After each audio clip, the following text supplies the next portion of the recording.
All right, I am back. Coach James, I am trying to figure out if we can open up the Hot Wheels Video Racer, and actually um, determine the kind of battery that is inside this thing and whether or not I can find a replacement, because the Hot Wheels Video Racer has a camera embedded in this car body, and this is about 12 years old, so it's not the highest resolution camera, but the important thing is this car does fit on the a standard Hot Wheels racetrack, so you can put this on and fire send the car down the track. In our case, we fire it down the track because we have a custom launcher, and we engage in drag races. And we have tournaments every Saturday at the track live, 11 a.m. Pacific, where we introduce new Hot Wheels cars into our fleet and give viewers the opportunity to select cars to also race in the tournament. Well, anyway, this Hot Wheels Video Racer, we can put this on the track and send it down, and it gives a first-person perspective of each of the races. The problem is that this thing, being 12 years old, it has a little micro USB port right there in the back, and it simply doesn't hold a charge. Even when it's powered up, fully charged, the charge only lasts for at this point, about a minute to 2 minutes. So I really only have a chance to catch one race, one and a half, two races if I'm really quick, and then next thing you know, this thing is completely and totally out of juice. So what I wanted to do is take this apart and see if the battery that is inside, perhaps it's something that can be replaced. There's a chance that it can't be, but when I tried this before, I realized that, well, I guess I knew it ahead of time, but I just sort of ignored the fact that this thing has four little screws, but as you can see, they have little triangular heads. So it's not a standard head screw. It's not a Phillips.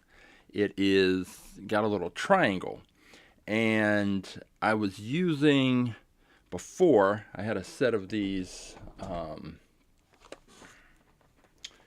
kind of random, let me show you here, these different, I had this little kit here, and it's got little screwdrivers of different kinds, little torque bits, and smaller precision bits, and I tried to use those to open up the little triangle head to get the screws out, because I'd seen it on another YouTube video where a guy was dealing with these Hot Wheels McDonald's cars that came in Happy Meals years ago and had a little switch on the bottom to turn on a light inside the car. Once the lights die, then he was able to use screwdrivers and bits like the ones that I just showed, open up that car, and there's two little watch batteries inside, and he was able to change those out. So I have two of those cars, so I was thinking, okay, I'll be able to do that. Anyway, I used one of those bits, and the first screw, this one right here, I was able to get out. But beyond that, I couldn't get the other screws out, and it felt like I was starting to strip the heads of the screws, so I needed to try something different. And trying something different meant I needed to order a set of screwdriver bits that had a triangular tip. So I went on to Amazon and found this set, which I just got the other day, and it's got triangular tips of various sizes. So I now have one. The one that's missing is the one that I believe will fit into the slots on the screws on the video eraser. So we should be able to get those other three out, and now at least get to the second step of looking inside the video eraser to see what exactly is happening and what is going on. So let's go ahead and see if we can get this thing opened up. The other thing we're going to do is we have this car, the MST-Suzuka, which is cool little fantasy car. And a viewer picked this to race, and when we put it on the track trying to race it, what we found is it was too wide to fit into the launching channel. So this is the body of our launcher without the other pieces and parts. When all the other parts are in there, including there's a sled that pushes these two launching blocks forward, and that is what pushes the cars. So if we had a car in there, the car is back up against the launching block, and then this launching block pushes the cars out. Well, actually, this donut drifter, you can see exactly what the problem is. For some cars, is that parts of the car are too wide to fit into the launching channel. So this one, it kind of wedges in there. So the donut drifter is a car that would not, at least this one, would not be able to race down the track. But most Hot Wheels cars fit with no problem. Let me grab a different one. What is this? This is the... is there even a name on the bottom of this one? There is not, but just generic Hot Wheels fantasy car. Drop it in there. Oh, actually dropped it.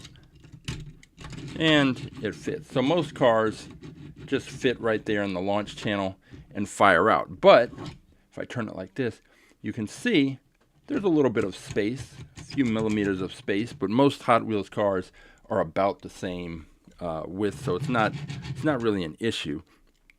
But some of the cars are a little too wide, and in the case of the MST-Suzuka, it's got these side panels, these plastic side panels that extend under the car and then right up the sides.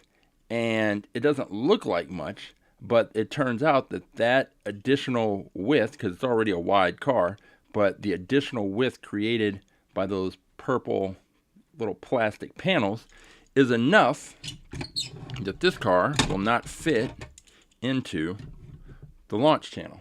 You can see right there, they're wedged right in there. And so this car can't race. So what I planned to do, I had two of these, and what we were going to do is we were going to race both of these cars.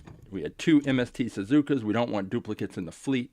So we were going to race these and find out which one was the fastest. The winner of the race was going to get to stay. Well, the first time I attempted to remove these plastic panels, I just took a Dremel and put a blade on there and thought since it's plastic, I could just cut right through there and just cut it off. Well, I didn't really think it through, and the Dremel got to cutting and ended up cutting and then jumping and cutting into the back tire on the other MST-Suzuka and damaged the wheel. So that car had to be thrown out. So I had this one, which is now going to be the one that ends up in the fleet, but I still needed to figure out a way to get these panels off because right now it won't fit. It's too wide to fit into the launcher, into the launch channel. So we had a similar car, this one, the Riley Scott MK Mark III, and the problem with this one is it had this huge splitter in the front that came up, and you can see it curved around the front. And because it curved around the front, it made the car just too wide to fit into the launching channel. So when I was at when I was out at Harbor Freight and I was looking for some screwdrivers and bits that had the triangular tip, I also came across this right here, this little kind of clamping pliers, but they're sharp and have a sharp edge there, so you can clamp and clip, which is what needed to happen. And I was able to actually just hook them in right here and clamp down and clip this thing off pretty cleanly, and just clipped it off right there. And it turns out I only needed to clip off the one side, because after I did that, then the car fit, so it is able to race. And I didn't need to, I could clip off the other side just for the sake of symmetry, but there really was no need because the car fit. So this car actually raced on Saturday for the first time on our track. So I'm thinking that hopefully with the MST-Suzuka, I'll be able to just get in there and clip this plastic off, at least one of these sides. Hopefully I won't need to take off both, but it's a possibility. And clip those off, and then this car will be able to race on the track, and we can see what it can do. So that is that. Those are the two things we're going to do. I thought we were going to have a third thing to do, which was going to be to, now I've lost that. Oh, there it is. This screw. The third thing was going to be opening up these two Hot Wheels cars, which are the McDonald's Racer. One is the hollow back, which I believe is this one, and the Nitrium, which is this one. And so they have these switches on the bottom right there. And when my son first got these cars in his Happy Meal, you could hit that switch, and then a light would come on. This whole area would light up. Doesn't now, but you can see actually right there, there are two little watch batteries in there that power this thing up. And if I could change those two batteries, then the light would come back on. So I said that I found a guy on YouTube who had opened these cars up and was able to change out those batteries. But the cars that he had, or the car that he had in his demonstration, actually had screws on the bottom similar to the Video Racer. Not like the rivets, like a standard Hot Wheels car that would have to be drilled out. So when I pulled these today, I was expecting them to be like the ones that he had and have screws that I could pull out, but that's not the case. And these just have the standard Hot Wheels kind of rivet points. This one has one, and this other one has two. And I am not, and this is just a standard Hot Wheels car, so you can see that it's basically the same. This one just has the one rivet there. And I'm not enough of a Hot Wheels custom modifier that I've ever drilled out one of these cars. So I would rather have these cars intact and available to race than try to potentially damage and destroy the car by cutting into that rivet. So it was just something that I was hoping to be able to get back working again. And again, you just flip that switch and then the light would come on inside the car. But it's not, it's just a little novelty kind of gimmick thing.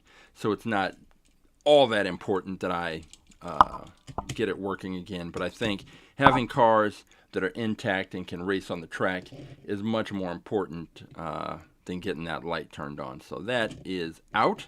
So I guess let's just get to this Video Racer and see if, hopefully I didn't strip out these screws, and I will be able to just get these pulled out. let's see here. Oh. All right, so that's coming out very easily. All right, so we've got screw number 2 out. And let's see, hopefully I, again, didn't strip out this other screw in the back. Nope, it's coming out easily as well. I'm very curious. I have no idea what I am going to find when we get this thing open, and hopefully there isn't any more to it than just pulling out these screws and lifting the bottom right off. There could always be something else, but who knows? All right, let's see. Does the bottom just lift off? It is seemingly, yes, it just lifts. Oh, okay. So let's take a look here. Oh, because there's the LCD panel. So when I lift it up, this is, looks like there, and I don't see exactly how to get that LCD panel off, but question is, oh, well, there we go. So this part of the car has been removed, and now we're talking about, there's the little LCD panel, there are the 2 buttons that take care of that. Now, I guess the question is, where is the battery? And mind you, I have no expertise whatsoever. I have no idea really what I'm doing here. Once I took those screws out, I was immediately beyond my depth. So let's see. Like I don't want to damage anything. I'm just trying to look to see what we have. So I know, so okay, so the micro USB port, it plugs in there. I have no idea what the battery looks like, but I would just guess that it's going to be in this section. I have no idea. And I think I might try to pull this plastic part out and see if the battery is beneath there. Again, the little LCD panel, lifting it up. This little memory chip there. Let's see. Grab.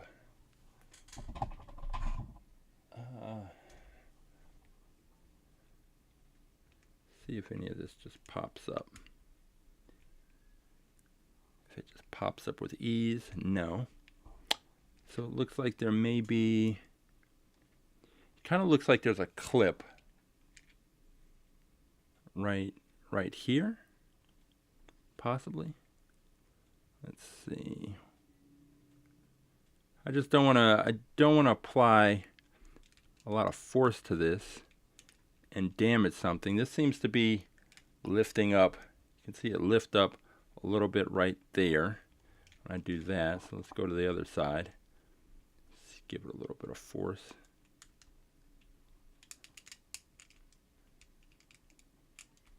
So the front part kind of lifts up a bit. It lifted up just a little bit, but this back part really wasn't moving.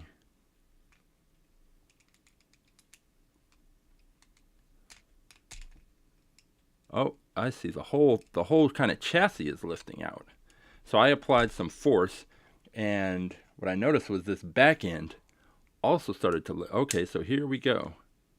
Here we go. I think the whole thing is coming out, but not in the front.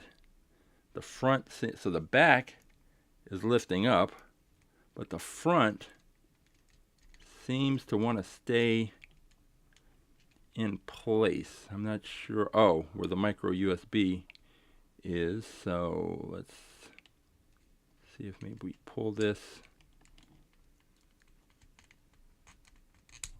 Okay, there we go. So this came out. So here is the entire body of the Hot Wheels video racer right there. We've got it all disassembled. We've got the base, we have the body, and let's flip this over, see what we're looking at, and I think that is the battery pack right there. Question is how to get to it, and again, I don't want to any move I make with this thing, I don't want to damage it, because right now the charge only lasts for about a minute or two, but it works. The thing is, if I go ahead and damage something, then it probably won't be working. It looks like there's a little clip right here. Right there. There's a little clip that looks like it's holding that in place. So in theory, if I pull this out, it should mean that I can lift this part up and off, and it looks like that's the only, I mean, there's one on this side and maybe here, and then these two in the back right there. So I'm going to try and pull this one out, this one right here, pull that out and see if I can get this thing to lift up any. Because somehow it seems like we just need to lift this top part off, and then the battery should just be sitting right there. So I can definitely pull that apart just enough, but I don't know if I have to, if I can, if this is the only one holding it down, then I should be able to pull this out and this part should lift up. But if this clip and this right here is also a clip holding it in place, then I would need to do that kind of simultaneously. And I don't know if that's something that's possible. Let's see. Just trying to get this down in there.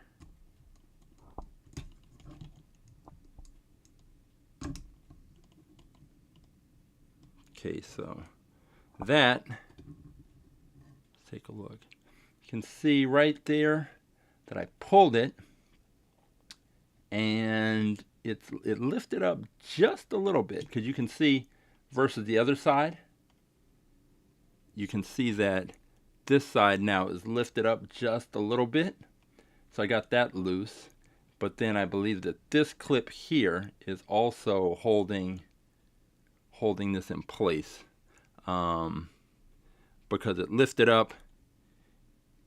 You can see it lifted up a little bit more here, and then it starts to kind of close down as it gets to this area, which suggests to me that this one is still holding this in place. So when I pulled that and lifted it up, this front part lifted, this middle part lifted, and as it got toward the back, this clamp prevented it. So I think I need to kind of wedge this screwdriver in so that this doesn't clamp back down, and then get another screwdriver and pop that clip there. So let's see what we've got. All right. How about stick this in there like this.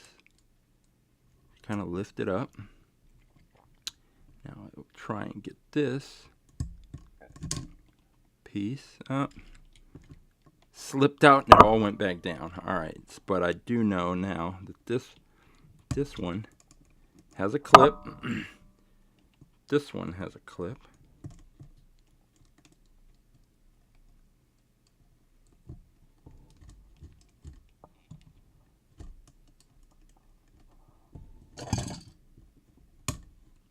Keeps slipping back down.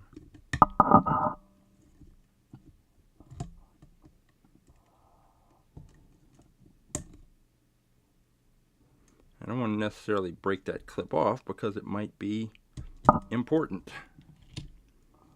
But also I'm not getting enough of a grip, so I was able to pull this clip back, lift this part up, and then I pulled this clip back and started to lift up, but it sort of slipped and everything like just clamped back down. So you notice that now there's not even a little bit of an opening there. Let's go ahead and try this again. Slide this one here, pull that apart, and you can start to separate it.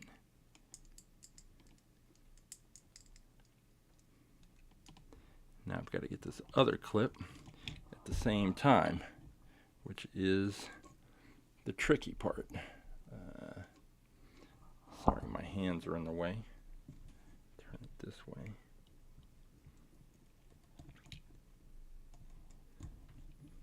Still trying to work out these camera angles because each little, okay, got it in there. So I've got both of these in there, lifting it up, and okay, it's up. I'm going to keep this in there because there's now there's a clip in the back.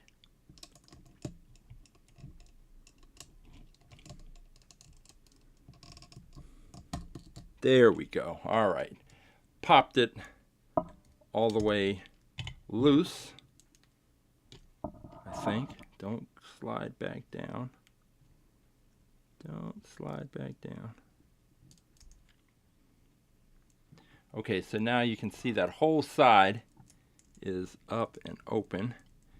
And I have no idea. This might have been the last gasp for the video eraser. Let me get so I've got this side up, but there are the same clips on the other side. So I'm going to see if I can get those loose without this thing snapping back shut on the side that I just opened up. So let me stick this thing there and try. I want to keep something in there so that it doesn't snap shut while I get these others open. Okay, so that one's up. All right. Oh, okay, so this part, the front part, just comes off, so that exposes a little bit more there. So really, I may not have needed to take that part off. I could have just taken off the back part, possibly, but we'll see.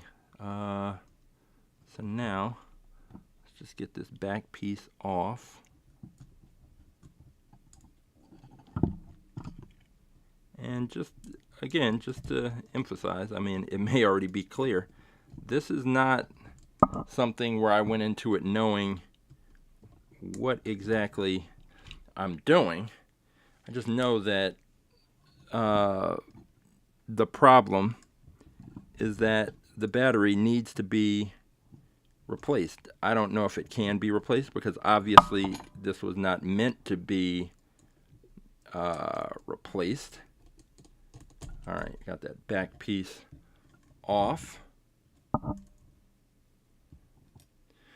Yeah, so it was not meant to be replaced. That much is clear because you wouldn't have to go through all this trouble to get to the battery. And the problem is the battery is right there. That much is obvious. Can all the rest of this just lift out? Seems like it wants to. I'm trying to do all of this without really damaging the actual car, and there it's starting to come loose. I don't want to apply too much force. I don't want to damage anything because ultimately I do want to get this thing back together. Okay, So that looks like it's somewhat out. Okay, and so now there's these clips, right? This is the last clip. You can see this one is kind of holding the body in place. So let's go ahead and get that one off. All right, so that's okay. So we've got the whole thing loose and opened up, and there's the battery. That is what needs to be replaced. And this looks more complex than I was hoping. There would just be I don't know, just a little plug or something that I could just, a little plug that I could just unhook the battery, find a new one, pop it in there, and let's see, this says 3.7 volt, 200 maybe milliamps, I'm not sure. And then a bunch of other numbers, and I don't have that battery because I didn't know, what kind of battery it was going to need. I don't even know how or if this battery can be taken out of here. I am going to have to, okay, so the battery's not, so it's not connected at all in the back, which is good. I can't tell if it is somehow glued to or attached to this plate that it's sitting on, because you can see it's up a little bit from the base, and then there are these wires coming out of this, a black wire and a red wire coming out of the battery and then going down into the board, and I don't know what to do with any of this. So I will be yeah, I think it's time. This is when the good old Google machine and the internet and Reddit forums and all that come into play, and I will sort of look this up, this battery, because if I can't find a replacement for this battery, then there's no point to even figuring out how to go any further, and then I just put this thing back together. But it looks like that's it. So the next stage is to find out more information about this battery, and see if it can be swapped out. So that's what I will be looking up and doing. So there will clearly be a part 3 to all of this. We got the car disassembled, all right. That much is clear. We got the screws out, the body taken apart. We got down to the battery, which clearly Mattel had no plans for anyone to change out, but here we are. This is what we're going to be looking at. All right, so that's the video racer, and I'm going to need to find out information about the battery, but that's cool. Next up on our project to-do list is dealing with the MST-Suzuka. This should be a little more straightforward. And getting these side panels off, I think I just need to get one set off in order to make this car a little more narrow and get it to fit into the launcher.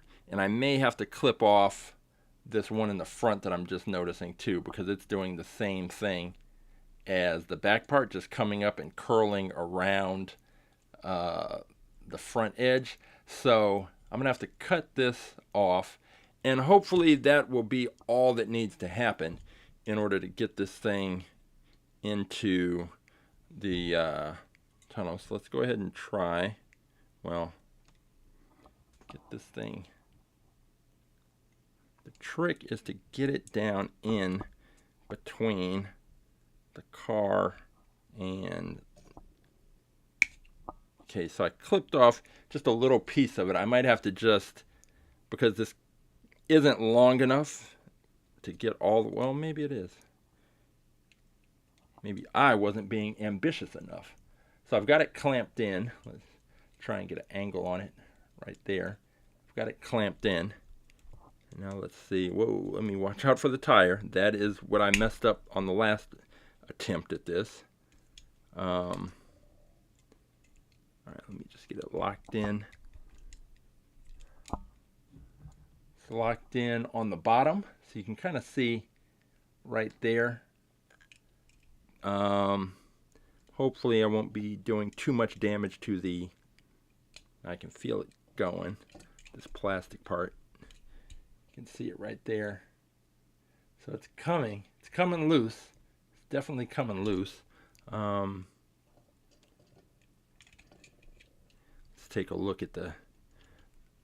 It's a little bit, I scraped the sides a little, but it's pulling off, and the tire's still in good condition. So now that I've got it pried loose a bit, should be able to just clip it off.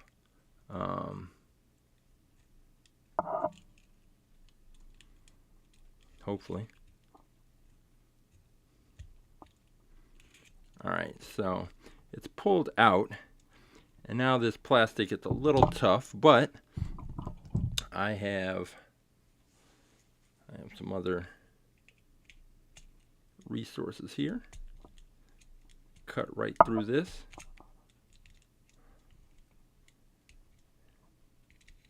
And actually, let me cut this part off right here.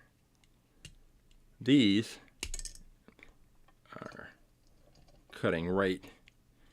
cut right through there. So now, this car will definitely have, because they only had the metal, apparently, of the body, it's kind of swoops up, and this plastic was covering up a little bit right there. So let's see, get the rest of this off.